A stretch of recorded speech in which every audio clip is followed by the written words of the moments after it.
What are some of the major red flags that recruiters must look out for while hiring candidates? A lot of the red flags come out of their job movements. When you're asking people why they made certain changes in their career, if you start catching these trends of, I had an issue with my manager, then I had an issue with another manager, and then I had another issue with a manager. Sometimes you wonder maybe that candidate is actually the issue. Either lack of response, or slow responses, or lack of interest in a role.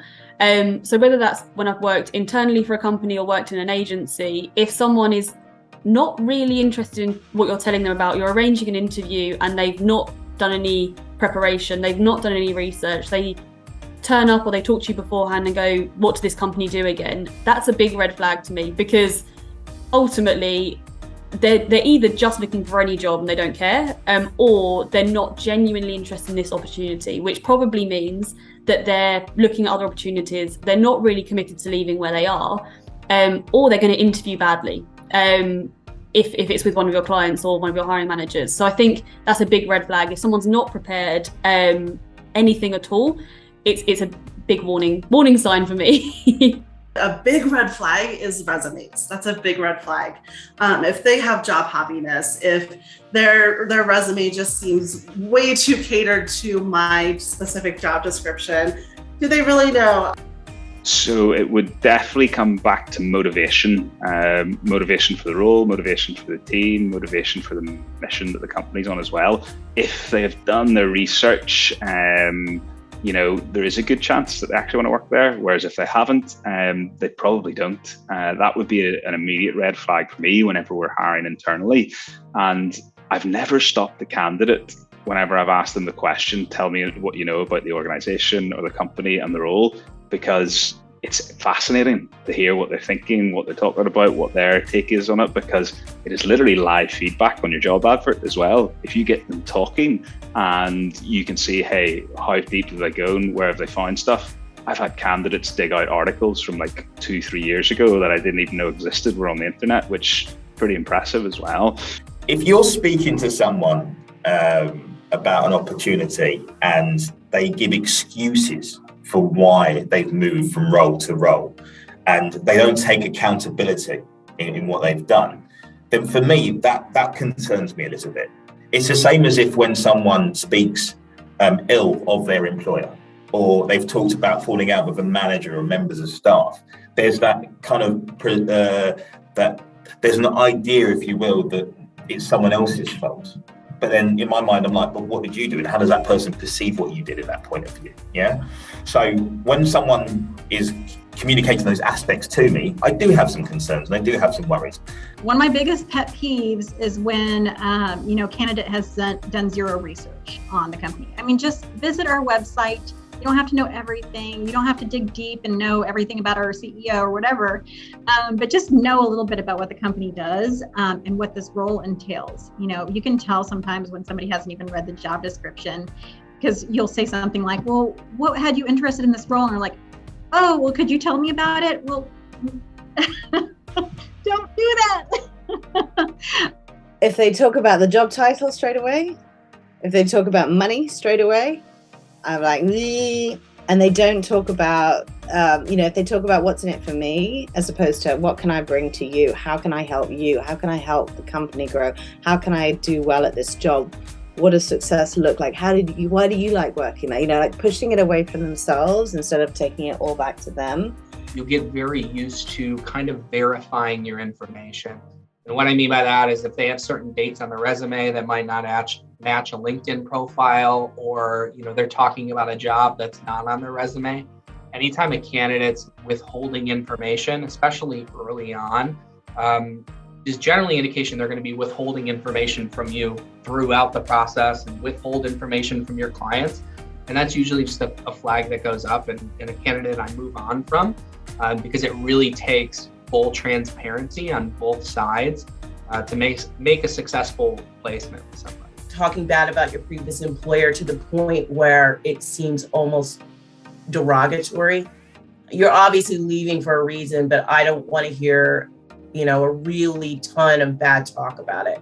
It really drives me crazy. It's a huge thing for me.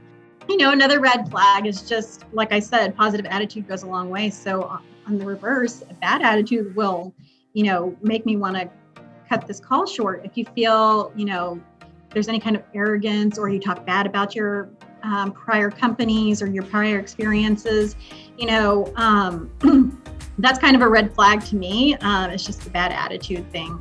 So, I just stay positive. If you're interviewing, you may have some bad feelings about that company that you work for, but I would not suggest talking about them in your interviews. I think the other thing as well to bear in mind when you're speaking to a candidate is, if you're, especially in recruitment, we want to be able to sell our candidates into our clients in the right way. If you're working with someone who works in a performance-based role, then you need to be able to get evidence that they have performed well. And if you ask a candidate how successful they've been, and they come across really coy, and they don't want to give you that information, in my mind, I'm a bit like, but if you're really good at what you do, you probably want to shout about it. You probably want to tell everyone about how good you are. So if you're coming across really coy and you don't want to talk about how successful you've been, it starts to make you question if you have been successful. And then also conversations, having that, knowing that they're totally full of it, like they're just winging it. Those are some big red flags, as well as, on the interview, them not being prepared. If they haven't researched my company and they can't tell me something about who my company is, I'm like, no, we're not interested. They just don't take the time. And those are some really big flags. Or showing up late, not communicating before the interview, just kind of leaving me hanging. I always send a follow-up interview to the calendar invite that I send out. So, hey, just saw you accepted my invite. I'm super excited. And then they don't respond back. That's always a red flag. Lack of communication. So those are some pretty big red flags. Is this person giving me their best self, or is this person just in it for themselves? And what is their motivations? That's kind of the key thing I look for, is like, what's motivating this candidate? Is it money? Is it job title? Is it kudos? Is it working for a brand? I'm sure this happens to everyone, but missing your interview. So, we have scheduled calls. I call you, you don't pick up. It's really, really hard for me to get excited about rescheduling an interview if I've called you at the appointed time and you didn't show up.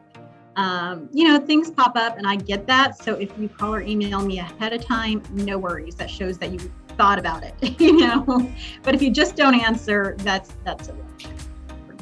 I also think if comp is their main reason and only reason, it bothers me as well. If they're not excited to leave for a growth or a challenge or whatever, it's strictly for $5,000 more. I also question those type of things.